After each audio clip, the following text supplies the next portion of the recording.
Ryan Reynolds here from Mint Mobile. I don't know if you knew this, but anyone can get the same premium wireless for $15 a month plan that I've been enjoying. It's not just for celebrities. So do like I did and have one of your assistants switch you to Mint Mobile today. I'm told it's super easy to do at mintmobile.com/switch. Upfront payment of $45 for 3-month plan, equivalent to $15 per month required. Intro rate first 3 months only, then full price plan options available. Taxes and fees extra. See full terms at mintmobile.com.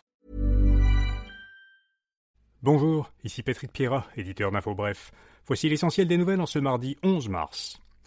Au lendemain de sa victoire dimanche, le nouveau chef du Parti libéral du Canada, Mark Carney, a rencontré hier les députés libéraux et Justin Trudeau. Mark Carney dit qu'il avait eu, avec le Premier ministre sortant, une longue réunion au cours de laquelle ils ont abordé les relations canado-américaines, les enjeux de sécurité nationale et les questions liées à la transition entre leurs gouvernements. Le nouveau chef libéral a promis une transition rapide et efficace. Il a choisi comme chef de cabinet l'ancien ministre fédéral Marco Mendicino, qui avait été exclu du gouvernement Trudeau en 2023. Le gouvernement ontarien impose un tarif douanier sur l'électricité que la province vend aux États-Unis. L'Ontario applique désormais une surtaxe à l'exportation de 25% sur l'électricité vendue aux États du Michigan, du Minnesota et de New York. Le gouvernement de Doug Ford estime que cette surtaxe pourrait toucher 1,5 million de foyers et d'entreprises et lui rapporter 400 000 $ par jour. Au Québec, François Legault a répété hier qu'il n'envisageait pas de taxer les exportations d'électricité. C'est plutôt l'exportation d'aluminium québécois aux États-Unis qu'il envisage de taxer. Les marchés boursiers nord-américains ont enregistré hier d'importantes baisses. Au Canada, l'indice composé S&P/TSX a perdu 1,5%. Aux États-Unis, les principaux indices ont baissé de 2% pour le Dow Jones, 2,7% pour le S&P 500 et même 4% pour le Nasdaq. La valeur du Bitcoin est descendue sous le seuil des 80 000 $ américains. Plusieurs analystes expliquent que les investisseurs s'inquiètent qu'une guerre des tarifs puisse causer un ralentissement économique qui pèserait sur le bénéfice des entreprises.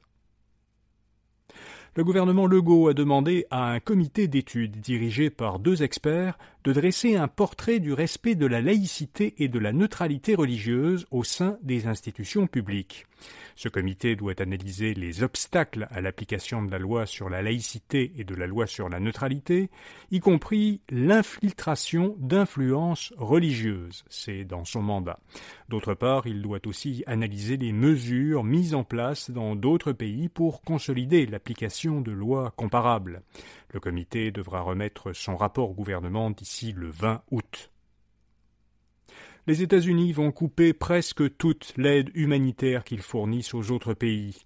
Le ministre des Affaires étrangères américain, Marco Rubio, a annoncé que Washington va supprimer plus de 80% des programmes de l'agence fédérale USAID.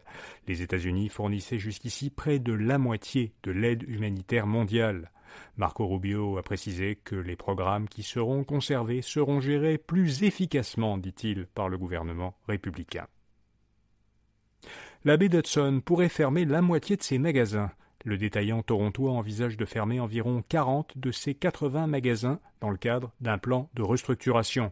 Ce plan serait mis en application à la suite d'une demande de protection contre ses créanciers que l'entreprise a déposée la semaine dernière. Le détaillant a expliqué qu'il connaissait des difficultés financières à cause du ralentissement des dépenses de consommation et de l'achalandage dans le commerce de détail et des tensions commerciales entre le Canada et les États-Unis. Loblaw va signaler les produits qui sont visés par les tarifs. L'entreprise qui exploite les chaînes d'épicerie Provigo et Maxi va étiqueter les aliments provenant des États-Unis dont le prix a augmenté en raison des contre-tarifs qui ont été instaurés par le Canada en réponse aux tarifs américains. Ces aliments seront signalés dans les épiceries par un symbole constitué d'un T blanc, T comme tarif, dans un triangle noir. Loblaw indique que les prix de certains aliments pourraient augmenter d'ici 2 semaines pour les fruits et légumes et d'ici 6 semaines pour d'autres produits.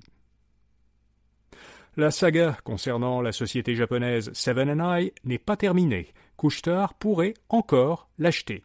Seven & I, qui exploite, je vous le rappelle, l'enseigne de dépanneur 7-Eleven, a averti ses actionnaires qu'elle discute avec Alimentation Couche-Tard d'une stratégie qui permettrait à l'entreprise de Laval de l'acquérir. Cette stratégie impliquerait la vente de magasins qui sont situés aux États-Unis. Seven & I soutient en effet que les autorités américaines pourraient interdire à Couche-Tard d'en prendre possession parce que l'entreprise québécoise, qui est déjà très présente aux États-Unis, s'y retrouverait alors contrôler un trop grand nombre de magasins. L'intelligence artificielle transforme le marché de l'emploi aux États-Unis. La part des offres d'emploi en technologie qui demandent des compétences en intelligence artificielle est passée de 2% il y a 2 ans à 25% au cours des derniers mois.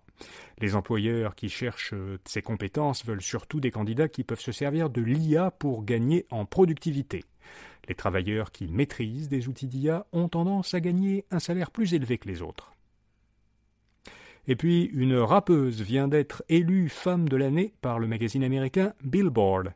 Le magazine de référence de l'industrie américaine de la musique a décerné ce titre à la rappeuse Doechii, qui vient de remporter en janvier son premier prix Grammy, celui de l'album Rap de l'année. Elle est la 3e femme à avoir remporté ce prix. La nouvelle rappeuse, qui s'est d'abord fait connaître sur TikTok, a connu une ascension fulgurante en quelques années. 5 de ses chansons se sont déjà retrouvées dans les classements hebdomadaires établis par Billboard des 100 chansons les plus populaires aux États-Unis. Doechii sera en août l'une des têtes d'affiche du festival Oceaga à Montréal. Voilà, vous savez l'essentiel. Bonne journée et à demain matin. If you wear glasses, you know how hard it is to find the perfect pair. But step into a Warby Parker store and you'll see it doesn't have to be. Not only will you find a great selection of frames, you'll also meet helpful advisors and friendly optometrists. Yep, many Warby Parker locations also offer eye exams. So, the next time you need glasses, sunglasses, contact lenses, or a new prescription, you know where to look. To find a Warby Parker store near you or to book an eye exam, head over to warbyparker.com/retail.